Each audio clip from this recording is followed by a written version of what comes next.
Bonjour à toutes et à tous, Sandra Dania. Mes chers amis, je suis ravie de vous retrouver à l'occasion de cette analyse pour cette dernière nouvelle lune qui va se matérialiser donc dans le signe du Sagittaire ce 4 décembre prochain. Alors c'est une nouvelle lune très particulière que nous allons vivre ici parce que c'est une nouvelle lune déjà qui va se retrouver dans une éclipse solaire totale. Et si mes souvenirs sont exacts, il me semble que la prochaine éclipse solaire totale n'aura pas lieu avant avril 2023. Alors, je vais vous expliquer en quoi consiste une éclipse solaire, bien évidemment. Je vais essayer de structurer un petit peu plus cette analyse parce qu'il y a beaucoup de choses à dire, à entendre pour comprendre. Donc, je préfère vous prévenir dès le départ. Certainement que mon analyse se verra un petit peu plus longue, nous verrons bien. Mais il y a des choses essentielles à comprendre. C'est un vrai tournant qui va se matérialiser. Et ici, dans le souhait, si vous voulez, l'objectif, ce qui va nous être insufflé, c'est cette notion de réinitialiser le soi. Alors, elle se matérialise, cette nouvelle lune, comme je vous le disais, dans le signe du Sagittaire. C'est un signe de feu, c'est un signe qui représente beaucoup de paramètres qui vont toujours dans le sens de vouloir bien faire, de faire plaisir, traduire, servir le collectif. Et le Sagittaire, c'est aussi, dans sa représentation, un signe qui a besoin quand même de structurer, de synthétiser et d'autonomie. Avant de commencer, je tiens à vous remercier pour votre confiance aussi. Je crois que c'est très important de le souligner. La chaîne arrive bientôt à 19 000 abonnés. C'est assez incroyable cette aventure que je traverse avec vous. Et je voulais vous remercier pour cela. Voilà, c'est très important. Si vous avez besoin de quoi que ce soit, vous avez tous les liens, absolument tous les liens, y compris des vidéos de coaching spirituel et de transmission à l'éveil qui sont en dessous de cette vidéo.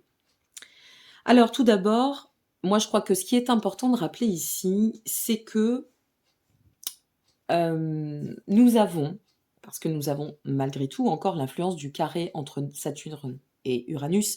Attention, je ne rentrerai pas dans les détails techniques, hein. Comme toujours, je vais vous donner un point de vue symbolique. Mais malgré tout, ce carré entre Saturne et Uranus apporte son lot d'énergie assez bloquante, assez freinante sur le plan collectif. Donc c'est encore maintenu, ça sera encore d'actualité dans le cadre de cette lunaison. Ça veut dire quand même qu'il est important de comprendre que durant cette période et durant un certain temps, puisqu'on va être sur un transit de 30 jours, même si au milieu va apparaître la pleine lune, il faut maintenir les énergies de la nouvelle lune, et ce durant 30 jours à peu près, jusqu'à la prochaine nouvelle lune.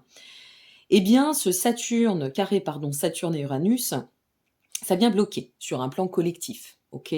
Ça vient bloquer. Donc, ce blocage, il va falloir, comme tout blocage, moi je crois que ce qui est un plus intéressant, c'est de savoir comment utiliser à bon escient ces énergies. Et donc, dans cette période, mes amis, il va falloir comprendre, je ne vais pas vous faire de dessin, d'accord? Vous comprendrez sur quoi, et je vais y venir, qu'il est vraiment nécessaire de laisser passer un peu les choses et de lâcher ces pressions collectives sur le plan de la crise. Laissez passer les choses, tempérez vos prises de position, quels que soient vos idéaux, quels que soient vos choix. Durant cette lunaison, ne rentrez pas, s'il vous plaît, parce que ce carré Saturne et Uranus, ça va peut-être pas vous parler, mais ça n'est pas rien. Donc il est important d'être vraiment pleinement vigilant sur qu'est-ce que je vais traduire envers le collectif, comment je vais m'y intégrer. De ne surtout pas prendre part de manière incisive ou virulente, que ce soit vis-à-vis du monde, que ce soit vis-à-vis de vos idéaux ou vis-à-vis de votre famille, de votre prochain, peu importe, d'accord? Soyez avertis, parce que si vous commencez à vous écarter de l'essentiel, et on va y venir, de ce que va vous apporter et vous demander cette lunaison, vous risqueriez énormément, d'une part, de vous retrouver tout à fait contraint et confronté à des murs, et d'autre part, de vous y essouffler. Donc on a suffisamment à faire ici avec cette nouvelle lune qui se voit très bénéfique et très énergique, et j'y viens, pour rester centré sur soi. Avec cette lunaison en Sagittaire, comme je viens de vous le dire, qui est extrêmement dynamique, cette lunaison, elle nous apporte déjà le besoin, la nécessité de faire le point et d'œuvrer à travers nos propres bilans de vie. À titre personnel, j'entends, un bilan individuel. Donc ici, c'est important, et c'est pour ça que je maintiens ce conseil et que je vais vous le marteler, de canaliser vos énergies afin de les laisser, de les mobiliser sur vous à titre personnel, dans le soi individuel. Parce que cette lunaison nous montre on a fait un certain chemin justement. Jusqu'ici, en fait, cette lunaison, elle va nous dire, bon, alors on fait un point de bilan. Qu'est-ce qu'on a opéré en termes de changement? Qu'est-ce qu'on a identifié jusqu'ici? Qu'est-ce qu'on a mobilisé déjà comme énergie? Qu'est-ce qu'on a acté? Et maintenant, où est-ce qu'on en est? Puis, qu'est-ce qu'on a envie, à travers tout cela, de placer, de positionner, afin d'œuvrer et de continuer à progresser sur cet axe de changement?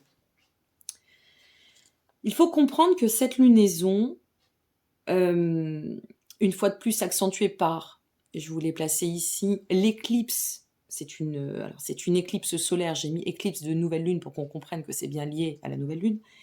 Mais, pardon, cette lunaison, une fois de plus, étant accentuée par cette éclipse totale solaire, elle va venir appuyer sur nos choix.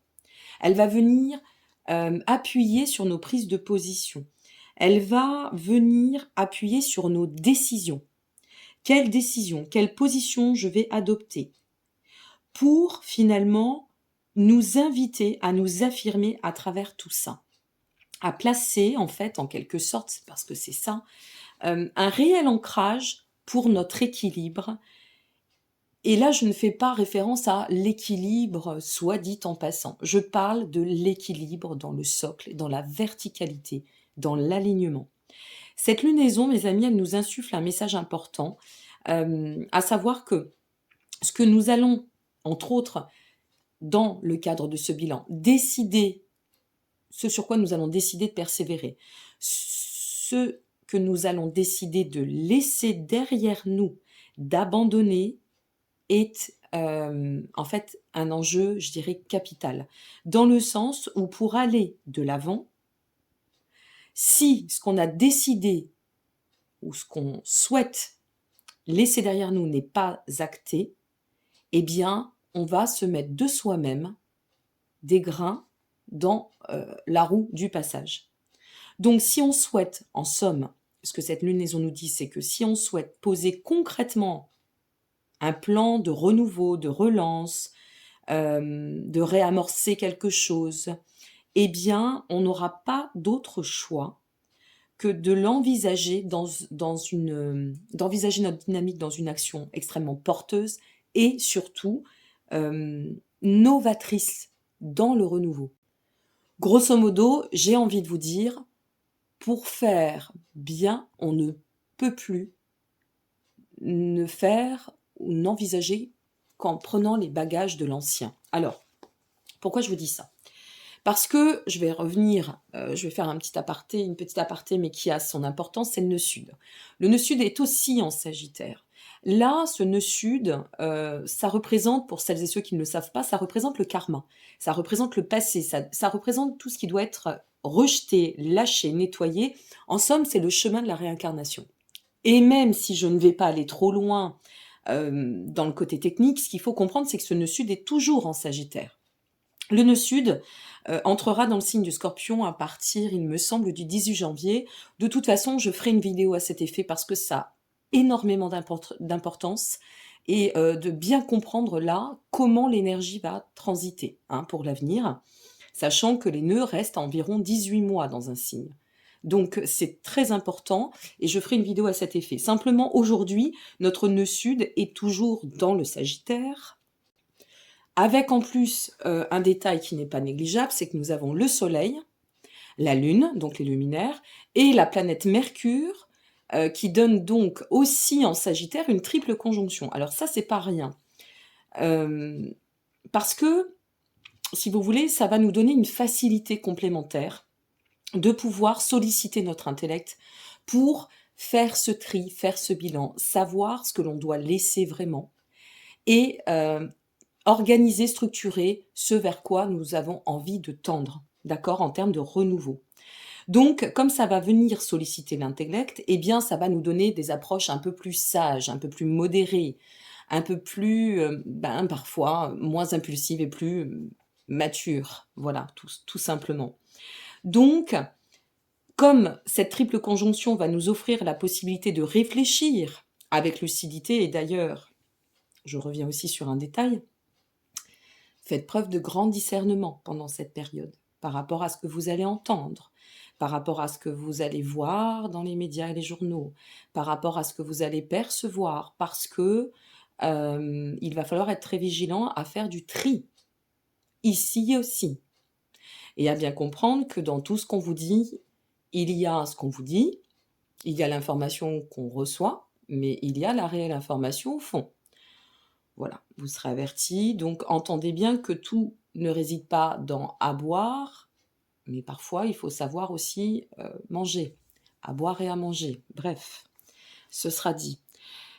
Donc tout cela amène, si vous voulez, une cumulation d'énergie qui nous fait dire que on pourrait, à condition de bien rester mesuré, modéré, de bien se centrer sur le soi, avancer d'autant pour poser les bonnes graines du renouveau, de l'ancrage, de la relance intérieure, de la réharmonisation dans le cadre de cette lunaison, et bien évidemment par le fait de cette triple conjonction, de pouvoir adopter une attitude de discernement, nous amenant vraiment à la lucidité et nous permettant d'être objectif et d'être en fait très authentique, d'accord, par rapport à ce qui doit être lâché et qui n'a plus lieu d'être et qui reste obsolète. Donc, même si, une fois de plus, dans le Sagittaire, on est dans un signe très expressif, et envers, qui plus est, son prochain et le collectif, ici, il faut vraiment comprendre qu'il est nécessaire d'œuvrer par le soi et en soi, dans le cadre de cette lunaison. Il faut prendre le côté, en fait, Sagittaire, comme je vous le disais tout à l'heure, en début de capsule, plutôt autonomie. Vous voyez, ce Sagittaire qui sait s'employer aussi à comprendre qu'il ne faut pas se placer dans le déni de soi et que c'est par soi que ça passe.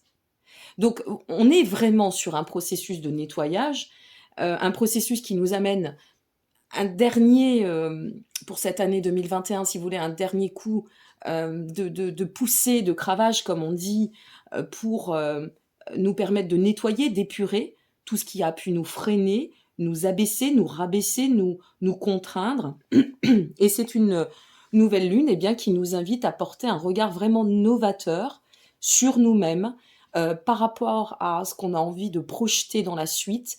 Il est quand même important parce que ce nœud sud en Scorpion, ça va changer vraiment la donne, je vous assure, à partir de janvier. Donc il est peut-être important de prendre un peu d'avance et de se dire, bon, ok, je vais placer tout ça là maintenant, je vais profiter de cette fin d'année pour mettre un dernier coup de, entre guillemets, excusez-moi du terme, mais un peu de nettoyage de Karcher, d'accord, de karchériser un peu tout ce qui n'a plus lieu, et puis voilà, ça y est, je me sens libérée, pardon pour ma toux, je me sens assainie, je vois que j'ai fait ce qu'il fallait, donc je suis prête et prêt à m'accomplir et à m'ouvrir dans cette année 2022 et pour cette année qui arrive.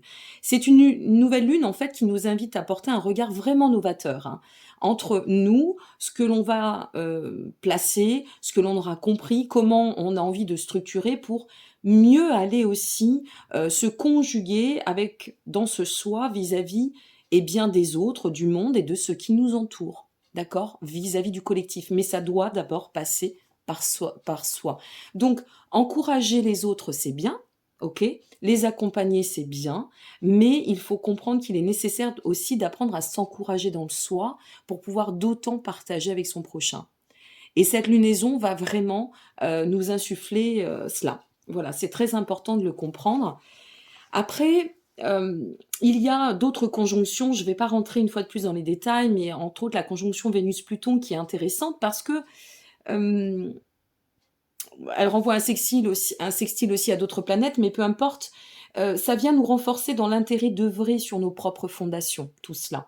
Donc l'intérêt, si vous voulez, d'ancrer, d'enraciner ce nouveau soi en devenir, en cours aussi, avec et en prenant ce temps de déployer cette belle énergie, de bien se réaligner de façon, plus, comment dire? Plus palpable, vous voyez? Et c'est ce qui va vous donner, de pouvoir ouvrir aussi les champs de perspective, vos perceptions pour demain. Donc pensez à cela. N'oublions pas aussi pour finir qu'une éclipse, les phases d'éclipse, elles sont vraiment à considérer parce qu'il pourrait y avoir pas mal d'inattendus. Et les inattendus, c'est pas forcément négatif, hein, qu'on se le dise. Donc voilà, sachez que si vous faites face à des inattendus, que soudainement vous avez des prises de conscience comme ça, des réflexions qui se posent, c'est normal. Donc c'est un jeu qui va entre une vibration qui est en plein mouvement, une énergie qui est très forte, très dense, qui nous appuie beaucoup, beaucoup, volontairement d'ailleurs, pour cloisonner la façon de voir, de penser, d'opérer. Mais il y a notre triple conjonction qui peut nous aider à y voir plus clair dans tout ça en nous, vis-à-vis de ce qui nous entoure, des informations qui arrivent aussi. Donc, en somme, moi j'ai envie de vous dire à travers cette lunaison, allez vers ce qui vous convient et redéfinissez vos axes. Point. Occupez-vous de vous. OK? Et ça ne sera que pour mieux, de toute façon, vous occuper des autres ensuite ou de partager avec eux. Mais c'est vraiment nécessaire. Voilà. Donc pour conclure, en gros, c'est une période vraiment idéale pour, eh bien, comme vous l'aurez compris, pleinement rééquilibrer, se rééquilibrer, rééquilibrer ce qui doit l'être. Et c'est un temps, eh bien, en somme, de réveil par l'éveil du soi. Voilà. Donc vivez au mieux votre vie, cette lunaison. Et pour la grande pensée, j'avais envie de finir sur ce point. Je vous placerai aussi le lien de mon livre Reconnexion. C'est Noël bientôt, donc s'il y a un des beaux cadeaux à faire ou à s'offrir, je crois que ce livre pourrait vous aider sur ce chemin d'évolution et d'éveil. Et j'en ai lu quelques pages ce matin, parce que j'aime l'infuser toujours, même après 7 années d'écriture. Et j'étais en train de me dire ce matin, mais où est la liberté en chacun de nous? La liberté, finalement, c'est d'être.